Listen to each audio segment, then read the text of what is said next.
Bueno, hoy nos acompaña la vicepresidenta del Consejo Profesional de Ciencias Económicas de la provincia de San Juan, la licenciada en Economía, Lucila Avelin. Bienvenida, Lucila. ¿Cómo estás? Muchas gracias, bien, muy bien. Gracias por la invitación. Bueno, vamos a hablar un poquito de economía, estas post elecciones que tuvimos en la República Argentina, un año con muchísimas turbulencias, y se habló de todo el apoyo internacional que tiene la República Argentina, este famoso swap que dicen los portales en especialistas en economía que hoy se activó. ¿Qué significa eso para la República Argentina? ¿Nos va a hacer bien? ¿Nos va a hacer mal? ¿Cuál es tu opinión al respecto?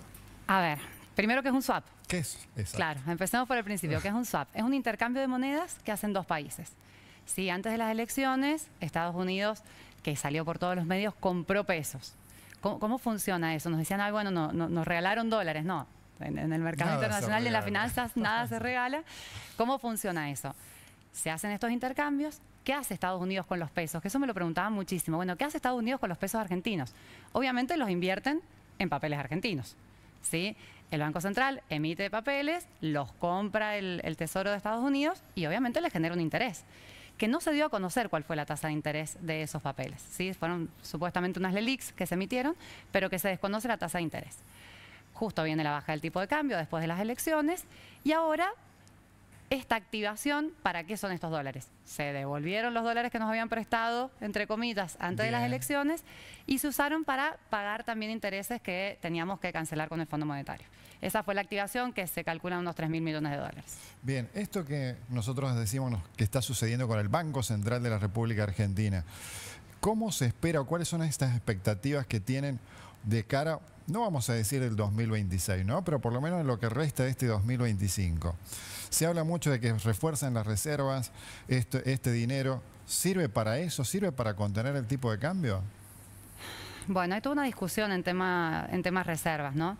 De hecho, uno de los grandes puntos que se están mirando es la acumulación de reservas, porque no viene al ritmo que se esperaba o que estaba pactado con el Fondo Monetario. Sí, acuérdense que nosotros tenemos firmado un montón de acuerdos con el Fondo Monetario cuando nos hicieron los desembolsos, y de hecho futuros desembolsos están atados a cómo vayan bueno, un montón de pautas que se firmaron, entre ellas la acumulación de reservas. Esto en realidad aleja la acumulación de reservas porque es plata que nosotros tenemos que devolver. Bien. Entonces, además de toda la deuda tomada, esto también son dólares que vamos a tener que ir devolviendo. Se calcula que hay 10.000 millones de dólares que deberíamos acumular de acá a fin de año hasta que volvamos a rendir, digamos, el examen con el Fondo Monetario. Sí. Ahora, la pregunta que nos hacen siempre, bueno, ¿de qué depende de mejorar los indicadores de la actividad económica, ¿no? Esto es famoso además, que la Argentina salga de este promedio de recesión. Unos dicen, apuestan a la famosa tasa de interés. O sea, es decir, que mientras más se planche la tasa de interés, bueno, va a haber más acceso al crédito, la economía se puede reactivar más. ¿Es tan así? ¿Solo depende de jugar con la tasa de interés? ¿O también hay una especie de ecuación de mirar, en definitiva, al consumidor final, ese poder adquisitivo que es el que hace que la actividad o ponerle compras en algunas, no vamos a decir en todas, pero por ejemplo en el comercio, en el caso de los mercados minoristas, mueve más el poder adquisitivo de la gente?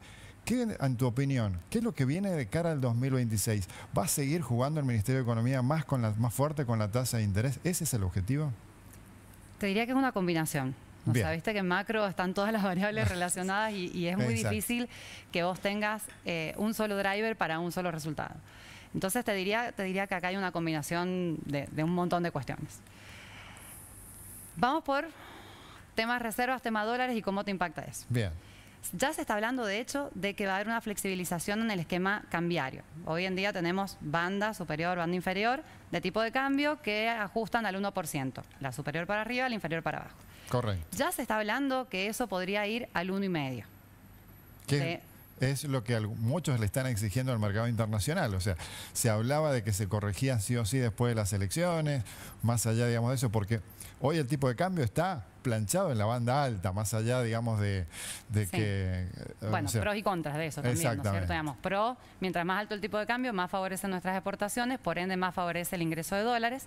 De hecho, si vos mirás el crecimiento que han tenido las importaciones en relación al crecimiento que han tenido las exportaciones es mucho más grande. Bien. Entonces están entrando, o sea, la balanza todavía es favorable, digamos, todavía están ingresando dólares en términos netos.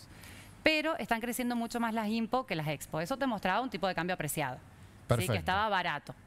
Entonces, en la medida que el tipo de cambio aumenta, nosotros nos volvemos más competitivos, podemos exportar más Exacto. y entran más dólares. Eso por el lado del sector externo, digamos. Ahora, vos me preguntabas por el consumo y me preguntabas por cómo se reactiva, valga la redundancia, la actividad económica, ¿no? Que creo que es el gran punto o el gran desafío que tenemos de cara al año que viene, ¿no? Y acá hay una combinación enorme de cosas. Las pymes están sufriendo, o creo que se están enfrentando a un cambio enorme de paradigma, te diría, macro. Nosotros veníamos de una economía, creo que esto me parece que lo hemos charlado en algún momento, pero veníamos de una economía muy inflacionaria, Exacto. donde vos estabas estoqueado, cualquier empresa estaba estoqueada y automáticamente ganaba plata. Nosotros siempre Por decimos diferencia de tipo de cambio. por diferencia de inflación, vos comprabas a 100 y después lo vendías a lo que te parecía, porque no había punto de referencia, digamos. Vos trasladabas todos los incrementos al precio de venta y con eso más o menos te cubrías. Ahora, el punto, que me voy a detener un minuto acá porque es un punto que para mí es muy importante para las pymes sobre todo. Nosotros siempre decimos que la inflación te tapa todas las ineficiencias de la pyme o de las grandes empresas. Exacto. ¿Qué quiere decir esto? Justamente lo que estaba diciendo recién. Vos trasladás a precio todos los incrementos que vas teniendo. Y no te das cuenta si sos bueno haciendo lo que haces, si sos eficiente haciendo lo que haces. Cuando baja la inflación, y vamos a otro esquema, el que está estoqueado hoy pierde plata. Exacto. Porque muchas cosas, o algunas cosas, las podés conseguir, no te diría más barata, pero al mismo precio. Entonces vos estuviste con el capital parado un montón de tiempo. ¿A dónde estamos yendo si sigue este modelo económico tal como viene? A un esquema de competitividad. Exacto. Entonces la pyme o la empresa que va a sobrevivir es la empresa que pueda bajar costos y que sea eficiente haciendo lo que hace y por ende lo pueda mantener precios bajos. Aumentando escala y precios bajos. Claro, lo que vivíamos en la economía antes que no había, bueno, esto es como las características del dinero, ¿no? Es decir, no teníamos referencia de precio. No tenía referencia. Entonces todo precio tenía una demanda. los precios relativos que le decimos Exactamente, nosotros. tenía una demanda, ¿no? Entonces, de alguna manera ahora ya hay referencia de precios internacionales, empiezan a aparecer referencias de precios locales. Entonces esto que decís vos, ahora ya empieza Ahora hay que otra competir. estrategia, ahora hay que competir. Y acá entra la importancia de lo que vos mencionabas de la tasa de interés.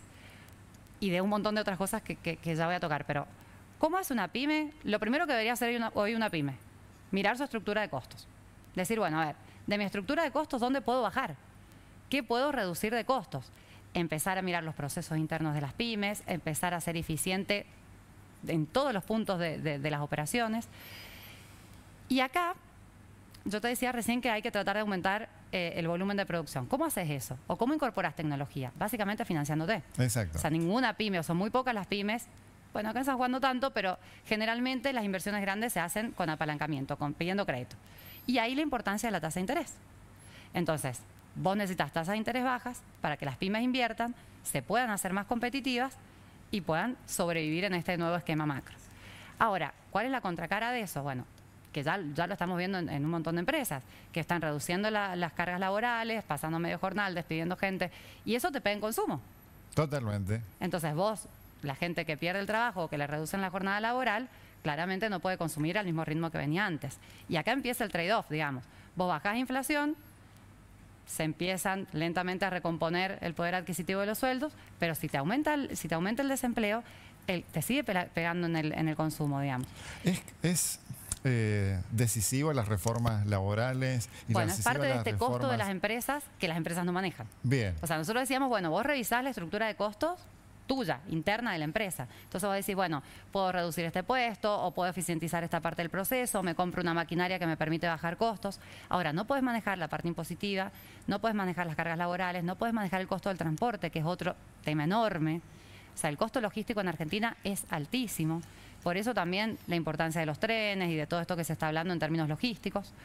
Y bueno, y esta reforma, de esto se tiene que hablar. Muy bien, o sea, hablando de temas logísticos, el otro día conversábamos ahí con una empresa de transporte y claro, sale el mismo dinero traer un buque de China a la República Argentina que sacar un viaje a Tucumán, a la provincia de Tucumán y de San Juan. Entonces, imagínate nosotros que estamos lejísimos de los puertos. Exacto. Lejísimos de los puertos y de los centros grandes de consumo. O sea, nosotros estamos a 1.200 kilómetros de Buenos Aires, que es un centro de consumo grande. Entonces, aunque vos no pensaras en exportar, si querés irte a los centros de consumo grande, tenés un trayecto enorme que hoy en día se hace por ruta, con un costo altísimo. Bien. A tu criterio, por supuesto haciendo futurología, ¿ves que la inflación en el 2026 puede llegar a este pronóstico que hablan del 11,6%? Es decir, la Argentina, si logra estas reformas estructurales y mantiene este orden de superávit fiscal, ¿es viable que tengamos inflaciones más acotadas para el próximo año? Mirá, sí, sería viable. Sería viable. O sea, ahora la tenemos en un 2 y pico por ciento mensual. Eso debería bajar para llegar a estos valores que vos estás mencionando. Y lo cual implica seguir apretando, digamos, en términos monetarios, ¿no? Sí, sí. Entonces ahí hay que ver, bueno, ahí hay que ver el trade-off que tenés con el nivel de actividad. Exactamente. Entonces la clave sería siempre esto, apuntar al nivel de actividad. Y ahora te llevo... De hecho, es lo que está pasando en Estados Unidos. Exactamente. ¿Por qué se pelea la Reserva Federal con el gobierno? Y bueno, ¿qué pedía el gobierno? Que bajaran las tasas. Que eso es bueno para nosotros. Exacto. O sea, mirando Estados Unidos, Argentina, mientras más bajan la tasa en Estados Unidos, como vienen bajando y como se espera que sigan bajando en el 2026, obviamente que economías como la nuestra se empiezan a ver un poco más, y ahora más atractivas, ¿no? Y ahora vamos a poner en valor el Consejo Profesional de Ciencias Económicas, ¿sí? Porque acá estamos con la vicepresidenta y además tiene el Consejo algo que es muy interesante, que es este Observatorio de Actividad Económica. Contanos un poquito de qué consiste, porque la gente no sabe de qué se trata. Bueno, el observatorio lo empezamos a armar, te diría, 2020 más o menos. 2020 con el objetivo de tener indicadores de las empresas sanjuaninas y de qué estaba pasando con la actividad en San Juan. Eso llevó un trabajo enorme, porque bueno, nosotros tenemos bases de datos propias, que obviamente hicimos todo un trabajo de depuración de las bases, de clasificación para que se mantenga el anonimato de toda la información que teníamos ahí. Y empezamos a generar algunos tipos de indicadores. Entre esos indicadores, ¿cuáles tenemos? Bueno, tuvimos que enlazarnos con AFIP, en ese momento AFIP, hoy ARCA, para poder traernos algunos datos de ahí y empezar a cruzar variables. De ahí, ¿cuál es el objetivo que todavía estamos trabajando, ¿no? Poder tener algunos indicadores claves de distintos sectores de actividad. Por ejemplo, rentabilidad promedio, apalancamiento, que esto que hablábamos, cuánto se financian las pymes según el sector de actividad. Y entre muchas otras cosas, digamos, cómo van evolucionando las ventas en cada sector, cómo va evolucionando el resultado de las empresas en cada sector. Ahora, vos me decís, bueno, ¿y eso para qué sirve? Principalmente porque si vos estás operando en un sector, vos deberías conocer si estás más o menos en el promedio de operaciones de ese sector.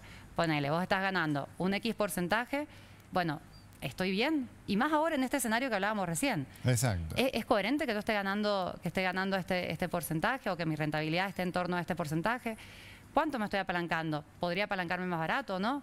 Entonces, bueno, son todas variables que ayudan a la toma de decisiones, ¿no? Por supuesto, siempre con el profesional al lado. Exactamente, por supuesto. Bueno, y ¿cómo viene este tema, no?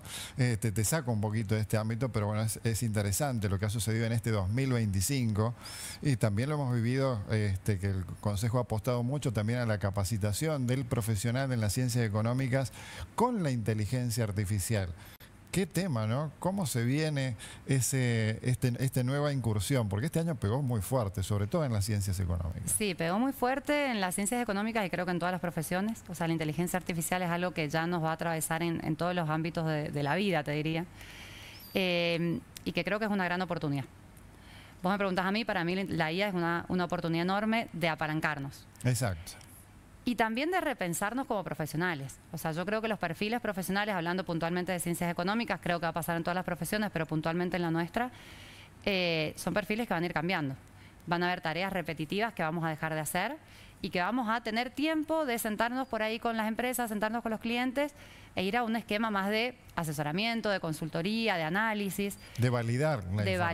Bueno, eso ni hablar. Exacto. Eso ni hablar, eso creo que no hay punto de discusión. Hoy la inteligencia artificial comete un montón de errores. Exacto. Un montón de errores. O sea, lo digo, yo la uso mucho y es así, comete muchos errores. Lo hemos y ahí es donde ahí está el criterio del profesional, ¿no? Y además, al profesional le va a exigir un montón de capacitación adicional y un montón de especializarse en distintas cosas.